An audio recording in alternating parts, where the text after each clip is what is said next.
বলবেন কি বল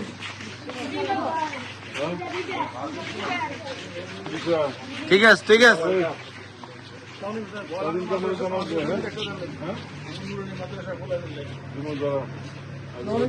ফাইটার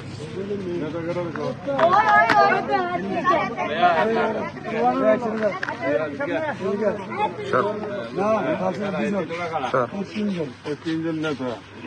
তোকে মেম্বার কজন কতজন হবো ঠিক আছে একটা ক্লাব বানালো ঠিক আছে স্কুলে যেটা যাবো না ওটা ক্লাব মেম্বারশিপ ব্যাংক ব্যাংকে স্কুলে ঢুকে ঠিক আছে তবে ঠিক আছে এটা দিলাম এটা যদি খেলোয়াড় স্কুলে যাস তাহলে পরবর্তী ক্রিকেট দেবো ঠিক আছে